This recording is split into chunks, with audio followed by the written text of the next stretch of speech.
This is the Far East. Vast territory, many natural resources, and almost complete lack of gas in apartments and houses. Last autumn, the Far East was gasified only by 24%, while the average indicator for Russia is 72. This is why economists call Putin's tremendous plans as populism and fakes. Not only do you have to spend a huge amount of resources to organize logistics there, to transport the energy carriers, but it is also simply a distance that increases the costs associated with what could physically be delivered there. Or do you want to move the capital to the Far East? Well, that's where Russia will remain eventually. Within those borders, well, Putin's Russia, conditionally speaking. So, of course, it's utter stupidity. Such plans of Moscow are a direct consequence of Western sanctions. Now, the only available market for Russia is Asia, but there is no free space for Russian goods and no infrastructure comparable to the one in Europe. Besides, doing business with the Kremlin carries high reputational consequences and threatens to worsen relations with the West. Therefore, the eastern neighbors are not eager to do business with Russia. It becomes clear if we look at the guests. Among the top representatives, there is only the vice president of Laos, the vice premier of China, and not a single leader of a state. Although in the previous year, there were the heads of Armenia and Mongolia.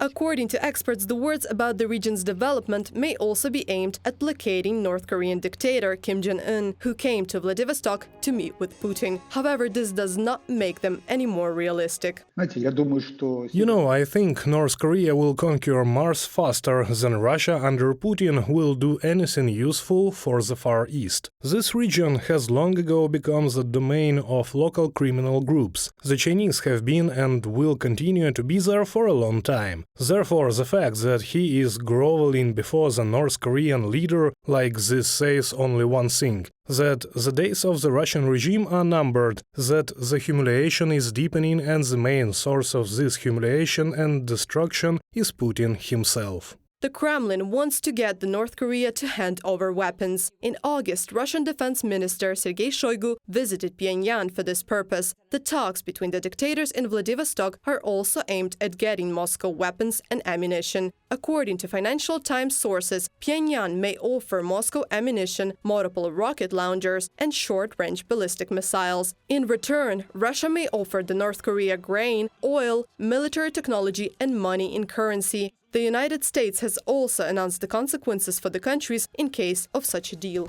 I will remind both countries that any transfer of arms from North Korea to Russia would be in violation of multiple United Nations Security Council resolutions. And we, of course, have aggressively enforced our sanctions against entities that fund Russia's war effort, and we will continue to enforce those sanctions and will not hesitate to impose new sanctions if appropriate. This is the second such negotiation between Vladimir Putin and Kim Jong-un. The previous time the dictators met in 2019 was also in Vladivostok. The head of the North Korea got to the place of negotiations on an armored train. It is noteworthy that Kim Jong-un did not participate in the Eastern Economic Forum. Reported by Anastasia Tarnavska, Danila Kobza, UATV News.